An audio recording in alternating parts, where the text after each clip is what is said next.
आखिरी नबी मोहम्मद मुस्तफ़ा सल्लल्लाहु अलैहि वसल्लम को जिस कौम के दरमियान मबूस किया गया वो अल्लाह रब्बुल इज़्ज़त की चुनी हुई कौम थी। प्यारे दोस्तों, जैसा कि आप जानते हैं कि कुरान पाक एक ऐसी किताब है जिसे अल्लाह पाक ने नाज़िल किया और अल्लाह पाक ने खुद फरमाया है कि यह किताब हमने नाज़िल की है और हम खुद इसके मुहाफिज हैं। तो इस बात का कोई शक व शुबा नहीं रहता कि इसकी कौन हिफाजत करेगा या क्या मामलात होंगे।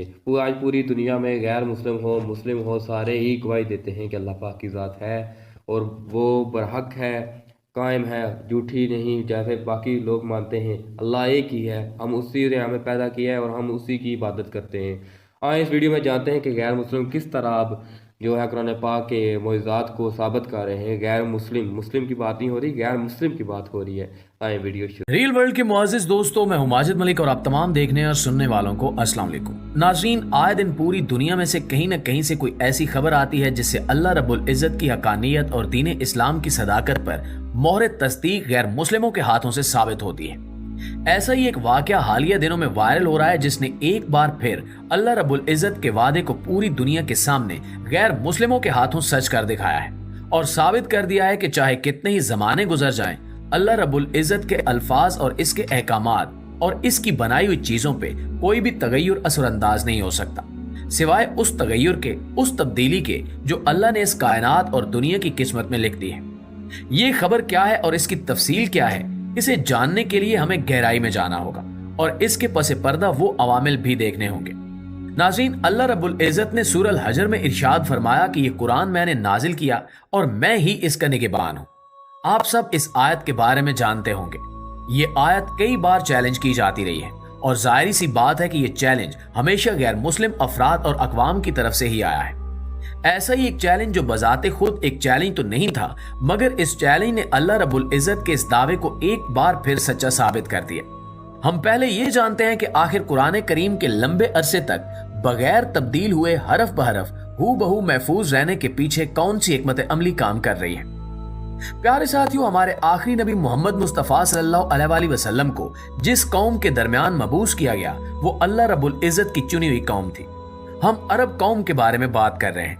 अरब कौम बेशक उजड़, वैशी और जाहिल थे, मगर इनकी कुछ खसूसियात ऐसी थी जो इन्हें दुनिया की बाकी तमाम अक़वाम से मुमताज करती हैं। इन्हीं तमाम खसूसियात में से एक बड़ी खसूसियत हाफजे की थी। अरब में जिस जमाने में इस्लाम का ज़हूर हुआ उस वक्त वहां पे लिखने पढ़ने का रवाज न होने के बराबर था।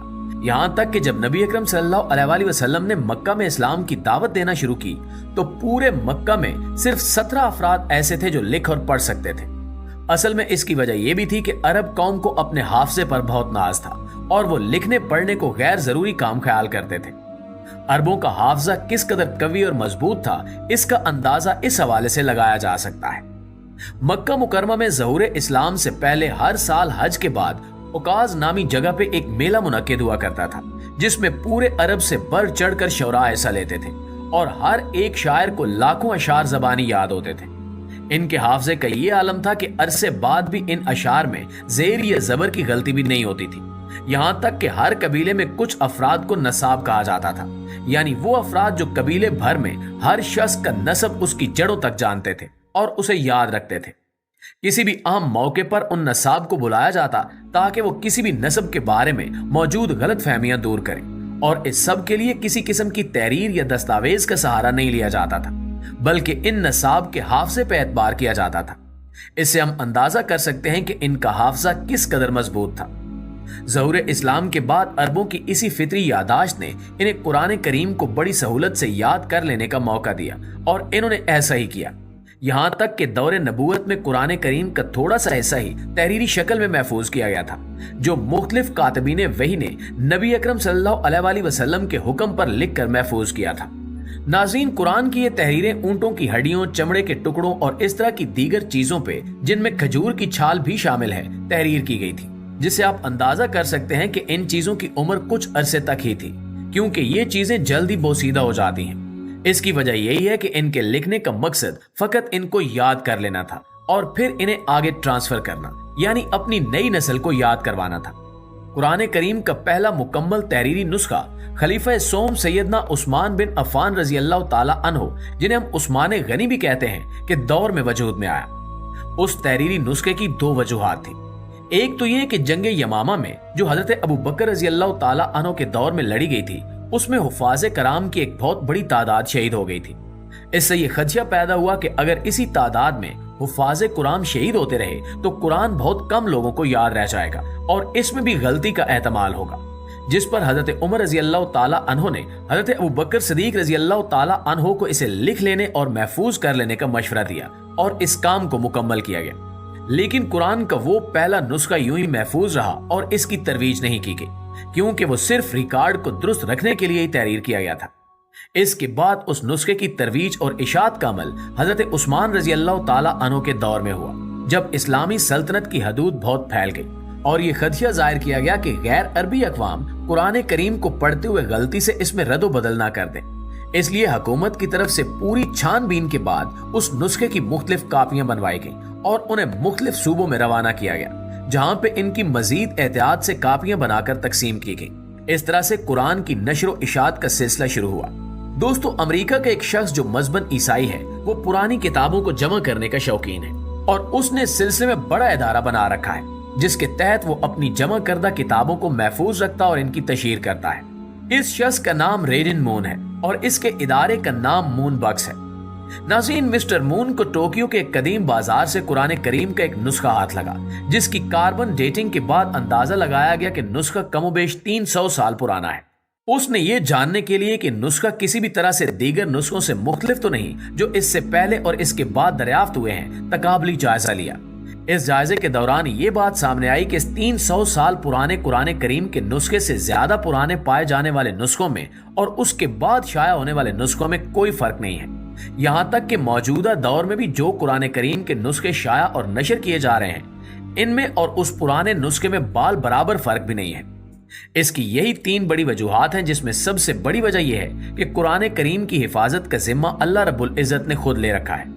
अगर पूरी दुनिया से भी हुफाज कुरान खत्म हो जाएं और कुरान कागजों में से खत्म हो जाए, तब भी अल्लाह रब्बुल इज्जत किसी न किसी तरह से कुरान को महफूज रखेगा, क्योंकि जिस तरह अल्लाह रब्बुल इज्जत की जात गैर फानी है, इसी तरह अल्लाह रब्बुल इज्जत का कलाम भी गैर फानी है। दूसरी बड़ी वजह हुफाज कराम है। हम जानते हैं कि पूरी दुनिया में इस वक्त भी करोड़ों की तादाद में हुफाज कराम मौजूद हैं और इस वजह से कुरान की नशर व इशात में गलती का एहतमाल न होने के बराबर रह जाता है। इसी तरह से जब भी कोई कुरान शाया किया जाता है तो इसकी इशात में भी इस बात का ख्याल रखा जाता है कि बड़ी अर्क रेजी और मेहनत के साथ इस बात को यकीनी बनाया जाए कि इसमें किसी भी किस्म की कोई तब्दीली नहीं है। मुसलमानों ने अपनी तरफ से इंसानी कोशिशें इस ज़मन में जरूर की हैं, अलबत्ता अल्लाह रब्बुल इज्जत ने अपना जो वादा कर रखा है, इसके मुताबिक गैर मुस्लिमों को भी दावते फिक्र देने के लिए कुरान के ऐसे पुराने नुस्खे दरियाफ्त होते रहे हैं जिनके बारे में किसी के भी वहमो गुमान में नहीं था। नाजरीन, ये हकीकत है कि मौजूदा दौर में कुरान करीम अल्लाह रब्बुल इज्जत का जिंदा मौजज़ा है, जो बाकी मौजज़ों की तरह एक बार जाहिर होकर खत्म नहीं हुआ। ये वो मौजज़ा है जो क़यामत तक अपनी आबो ताब के साथ मौजूद रहेगा, यहाँ तक कि क़यामत की उस निशानी का वक्त न आ जाए जिसके बारे में नबी करीम सल्लल्लाहु अलैहि वसल्लम ने इरशाद फरमाया कि क़यामत के कायम होने से पहले पूरी दुनिया से कुरान करीम को उठा लिया जाएगा। यानी जो हुफाज कुरान है, उनके सीनों से कुरान को उठा लिया जाएगा। कुरान को हिफज करने वाले लोग अगर मोमिन होंगे तो वो अल्लाह के पास चले जाएंगे और आको सफात से कुरान उठा लिया जाएगा और जिन जगहों पर कुरान लिखा हुआ होगा वो जगह खाली रह जाएंगी। इसकी वजह यह है कि जब तक दुनिया में कुरान मौजूद है कयामत नहीं आएगी, और जब कुरान को उठा लिया जाएगा इसके बाद कयामत आ जाएगी।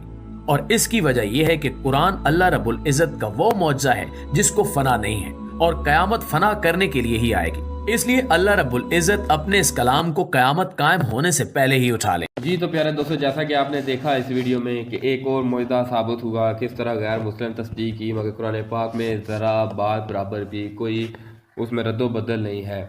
कुरान पाक को पढ़ा करें, क्योंकि कुरान पाक के एक लफ्ज़ के बदले बदले 10 नेकियां मिलती हैं हमें। अल्लाह पाक से दुआ है मुझे और आप पर इस पर अमल करने की तौफीक अता फरमाए। इसी के साथ मिलते हैं नई वीडियो में। अल्लाह हाफिज़।